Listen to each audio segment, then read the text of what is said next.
最近嘅話，好多香港嘅朋友仔啊，同我講，佢話我可唔可以先租一段時間再買咧？咁博愛路呢一邊嘅話，會有冇租房推薦俾佢啊？咁我今日嘅話就嚟到咗常東新天地，即係我哋而家嘅遠洋新天地喺博愛七路呢一邊一個小區嘅。咁呢個小區嘅話分2期開發啦，咁1期係已經交咗樓噶啦，咁而家賣嘅話係賣2期嘅。咁我哋1期嘅話都好多係有大裝修嘅，都係有業主放出嚟個租盤嘅，咁啊帶埋家私啦，帶埋電器啦，大概係2500到3000蚊之間嘅房，3房2房都有嘅。咁今日嘅話，我係嚟到咗呢一個小區嘅門口。咁呢個小區個門口嘅話，出面都係一條我哋個街鋪嚟嘅。咁街鋪入面嘅話，而家呢邊嘅話就係有個錢大媽啦買餸嘅，同埋有一個食飯嘅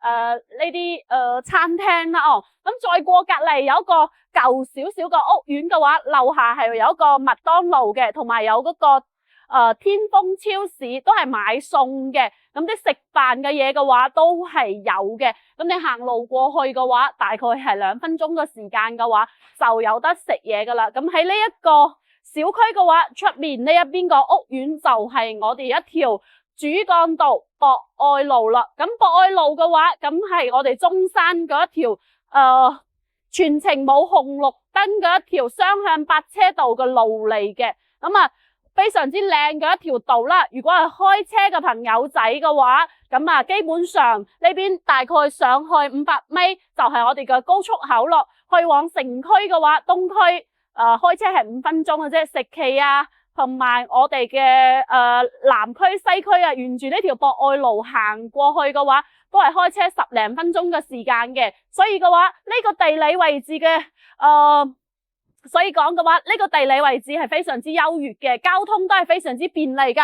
咁我哋出門口就係我哋剛才所講嘅舊個屋苑樓下嘅話，就有公交車站噶啦。比如你唔開車嘅情況下，坐公車出行都係非常之方便嘅，佢有比較多嘅班次啦。咁如果係洋巴士嘅話，都有喺我哋呢一個剛才個公交車站呢一度嘅，咁你又去往我哋嘅深圳啊呢邊都冇問題嘅。咁我哋樓下嘅話，仲會有一個候機樓啦。咁呢個候機樓嘅話係去往我哋珠海同埋深圳寶安機場呢一邊嘅。咁你如果係話呢邊坐飛機嘅話，就可以坐我哋嘅巴士去往機場噶啦，相當方便嘅。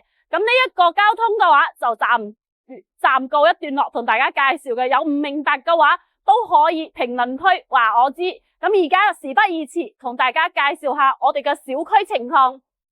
咁我哋而家嘅話係嚟到咗園林入面嘅，一入嚟係門口睇到嘅就係我哋一個非常之靚嘅一個水景嘅。咁呢個小區嘅話，仲得咗園林設計金獎嘅。你望下啲樹木啊、羅漢松啊，隨處可見噶。小區嘅綠化率嘅話係非常之高嘅，去到43.8%啦，接近將一半做咗綠化嘅。咁每一棟嘅話，佢架空層都係有唔同嘅範圍所嘅，有啲打乒乓球噶啦，有健身啦，有桌球噶啦。咁仲會有泳池啊，咁泳池係露天泳池嚟嘅，咁啊大概過2個月嘅話就會開通噶啦，大概係20蚊一次嘅。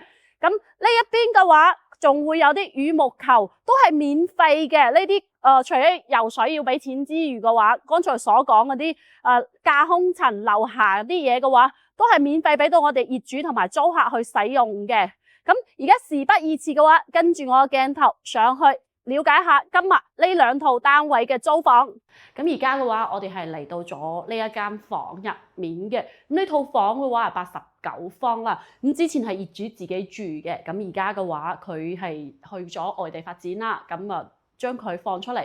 咁佢本身嘅話呢套樓係開發商大裝修嘅，咁佢就整咗啲背景牆啦。咁啊執拾得比較企理嘅。呢套房2500嘅啫。咁呢個唯一嘅話，缺點就係朝北向嘅。咁啊，一個陽台呢邊嘅話就係朝我哋嘅泳池啦，可以睇到落去嘅小區環境係非常之舒服嘅，而且係唔靠路，非常之安靜噶。咁呢套樓嘅話可以做3房嘅，咁佢就基本嗰啲嘢都齊全噶啦。咁啊，沙發啊、電視櫃啊，咁啊電視啊差一個啦，可以到時叫業主配嘅。咁啊，空調啊。呢邊個廳都有嘅，咁啊嗱4人台啦，咁啊嚟到我哋嘅主任唔係嚟到我哋呢個廚房睇睇下。咁廚房嘅話，咁啊冰箱啦，咁啊呢啲都係有用過嘅痕跡，因為以前係業主自己住嘅。咁佢本身呢一個話有一個生活陽台嘅，咁佢就將佢推咗出去，咁啊造成咗嗰個洗手嘅一個洗手盤嚟嘅。咁啊採光都算 OK 啦。咁啊睇下啲房間佈局啊。咁呢個89方得一個衞生間嘅啫。咁啊呢度嘅話就係我哋第一間房。咁啊呢邊嘅話啲櫃啊都係業主自己訂做嘅，封上面頂嘅。咁啊比較多收納嘅空間啦。咁啊呢邊就係我哋嘅客衞。咁啊得一個衞生間，呢個房嘅一個缺點嚟嘅。咁啊如果一個人住仲 OK。咁呢套房嘅話，咁啊第2個房間，咁呢個房間嘅話就冇放床嘅，咁啊有裝櫃啦。咁啊主人房睇睇啦。主人房啲櫃都好大啊，都係白色系列嘅。咁啊啲牆都係線咗有淡灰色啦。咁啊睇出去嘅一個景觀都係睇我哋呢一邊嘅園景啊。攝影師過嚟睇睇嗱，呢個園景嘅話非常之安靜㗎。呢邊條路嘅話都係小區路嚟嘅啫，唔怕嘈嘅。咁今日呢一套樓嘅話係第一套啊，稍後嘅話跟住我鏡頭睇埋第2套。第一個房間嘅話佢就冇做櫃嘅，放咗5個床啦。咁呢度佢幫佢打咗嘅，咁你到時可以後期做翻一個櫃啊，咁都可以放收納嘅嘢嘅。咁呢套房嘅話保養得非常之好，同埋呢邊嘅話空間感咧仲 OK 嘅。咁啊2400嘅話包埋物業嘅話，你基本上可以做到拎包入住啦。咁啊呢個房間嘅話，景觀係我認為係最好嘅，因為佢可以睇隔離嘅湖景啊。如果係攞嚟做書房啊，或者係工作個辦公嘅話，咁睇出去個景觀都係非常之唔錯嘅。咁主人房呢邊嘅話就係開發商原始嘅櫃啊，做頂嘅。咁啊呢度嘅話，佢飄窗都係開發商幫手打啊，做咗啲櫃嘅。咁佢放咗1.8米嘅床啦，3邊落床之後再整2個床頭櫃嘅話，佢空間感係非常之 OK 嘅。如果你對呢一套房都感興趣嘅，評論區話我知。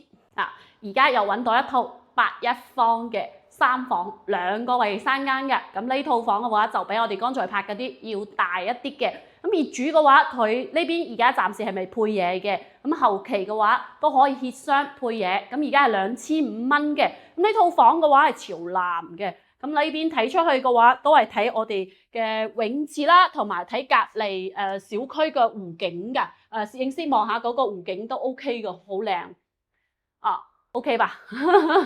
咁啊朝南嘅，我哋而家喺呢度嘅話都係非常之唔錯嘅通風效果咁都係後排，咁啊噪音都係非常之少嘅。樹廳嘅一個佈局啦，咁開發商嘅原始膠標啊、風管機呢啲係有嘅，咁啊唔需要裝空調噶啦。咁呢個長條形嘅一個廚房啦，放個雙開門冰箱係冇問題嘅。咁啊呢邊嘅話就係我哋嘅生活露台啦。咁啊，放個洗衣機咯，望出去個景觀就係隔離小區啦。咁呢個房間嘅話，我哋而家過去睇睇。咁啊，呢個業主嘅話，啲嘢就係冇配到嘅，但係嗰啲房間格局嘅話，咁啊冇改動過啦。窗簾嘅話，佢裝咗噶啦。咁啊，放個1.5米嘅床。呢邊嘅話，基本上都係冇咩問題嘅。咁啊，兩段式嘅一個工圍啦。呢邊個房間都係睇隔離小區嘅，呢個稍微細啲啊。咁呢邊就做工作室啊，或者係書房啊都 OK 嘅。咁啊，主人房啦，主人房呢邊嘅話係大套間嘅。咁啊，如果一個衞生間唔夠嘅話，咁啊租大少少啦。嗱，呢啲都係開發商嘅交標，咁啊呢啲都係有櫃嘅，收納空間都仲 OK。咁呢度嘅話，望出去景觀都係朝南啦。咁啊，呢個嘅話就係開發商嘅原始膠標嚟嘅，益上嘅一個膠標，質量係非常之好嘅。如果有興趣想要了解呢一套房嘅詳細資料嘅話，評論區話我知。